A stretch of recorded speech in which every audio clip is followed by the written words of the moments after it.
ഭക്ഷണം എന്തെങ്കിലും ആവശ്യമാണോ? തോട്ടത്തിന്റെ ഒരു ഭാഗത്ത് വിശ്രമിക്കാൻ വന്ന മനുഷ്യന് ഭക്ഷണം നൽകുകയാണ്. തന്റെ തോട്ടത്തിലെ വിഭവങ്ങൾ എടുത്തു നൽകുകയാണ്. ആദരണീയമായ സ്വഭാവമുള്ള ആതിഥേയത്വ മര്യാദയുള്ള ആ കുഞ്ഞുമോനെ ചേർത്തു പിടിക്കുകയാണ്. ആ തോട്ടത്തിലേക്ക് അതിഥിയായി വന്നയാൾ ഇബ്രാഹിമുൽ ഖന്ദൂസി, അല്ലാഹുവിന്റെ ഔലിയാക്കളിൽ പെട്ടയാളാണ്. ബഹുമാനപ്പെട്ടവർ ഹബീബായ മുഹമ്മദുർ റസൂലുള്ളാഹ് സ്വല്ലല്ലാഹു അലൈഹി വസല്ലമ തങ്ങളുടെ പരിശുദ്ധമായ ദീനിനെ ഖൽബിൽ എടുത്തു ജീവിക്കുന്നയാളാണ്. അല്ലാഹുവിന്റെ മതത്തിനു വേണ്ടി സർവ്വതും ത്യജിച്ച സാഹിദാണ് ബഹുമാനപ്പെട്ട മുഈനുദ്ദീൻ. അവരുടെ വായയിലേക്ക് തന്റെ കയ്യിലുള്ള ബറക്കത്ത് നൽകുകയാണ്. കഴിച്ചോ. ഉപ്പയിൽ നിന്ന് അനന്തരം കിട്ടിയ തോട്ടത്തിന്റെ ഒരു ഭാഗത്ത് വന്ന ആ കാലത്ത് ജീവിച്ചിരുന്ന ശൈഖന്മാരിൽപ്പെട്ട വലിയ സാഹിദായ മനുഷ്യന് അവരുടെ കയ്യിൽ നിന്ന് കിട്ടിയ ബറക്കത്തിന്റെ ഭക്ഷണം വായയിലേക്ക് വെച്ചു. ആ നിമിഷമോ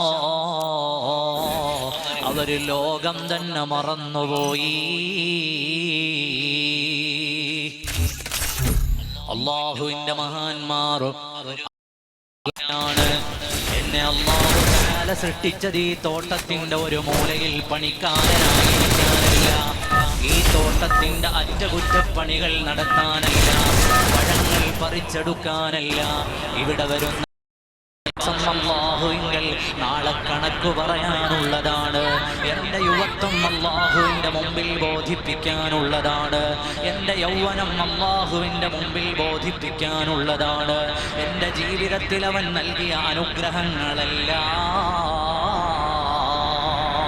ചോദ്യം ചെയ്യപ്പെടുന്നതാണെന്ന വിചാരം വരികയാണ്. അതുകൊണ്ട് എൻ്റെ പ്രവർത്തനങ്ങളും ഇടപാടുകളും എന്നെ സൃഷ്ടിച്ച് പറഞ്ഞയച്ച ഒരു റബ്ബി ലോകത്തിനുണ്ട്. അവന്റെ ചിട്ടകൾക്കനുസരിച്ചല്ലാതെ ചിട്ടപ്പെടുത്താൻ കഴിയില്ല.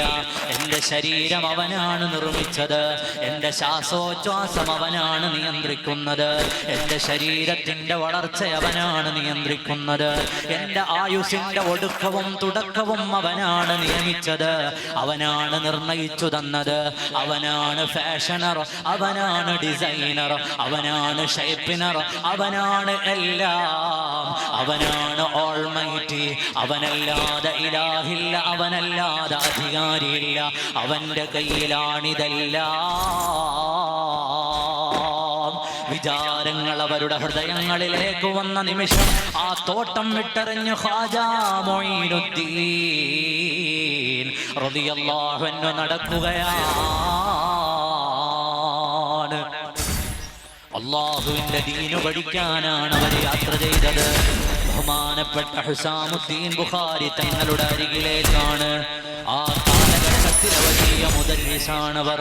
അവരുടെ ചാരത്ത് ചെന്നിട്ട് പരിശുദ്ധമായ ഖുർആനിന്റെ വ്യാഖ്യാനം പഠിച്ചു, പരിശുദ്ധമായ ഹദീസുകളെ പഠിച്ചു, അല്ലാഹുവിന്റെ കലാമിന്റെ ആഴങ്ങൾ അറിഞ്ഞു.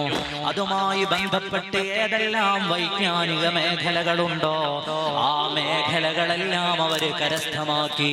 എത്ര കൊല്ലമാണ് അവർ ഹുസാമുദ്ദീൻ തങ്ങളുടെ ചാരത്തിരുന്നത്?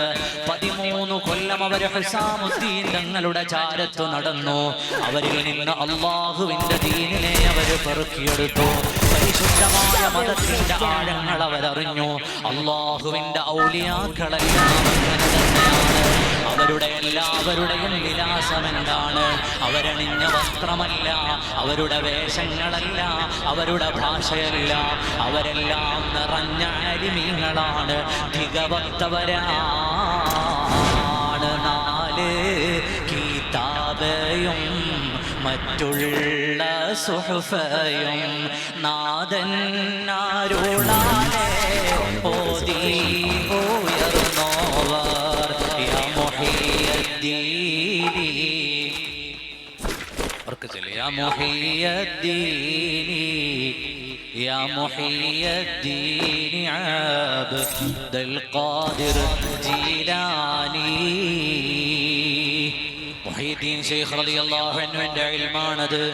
അവര് പരിശുദ്ധമായ ഖുർആനിന് പുറമെ അല്ലാഹുവിന്റെ മഹാരഥന്മാരായ മുൻഗാമികളായ പ്രവാചകന്മാർ അവർക്ക് ലഭിച്ച വേദങ്ങളിലൊക്കെയും അഗാധമായ ജ്ഞാനമുള്ളവരായിരുന്നു. പരിശുദ്ധമായ ദീനിന്റെ മേഖലകളുടെ വൈജ്ഞാനികമായ മേഖലകളൊക്കെയും അവർ കരസ്ഥമാക്കിയിരുന്നു. അശ്ശാഫിഇയ്യ ഫസിറത്തൽ ഹംബലിയ ബിലാ,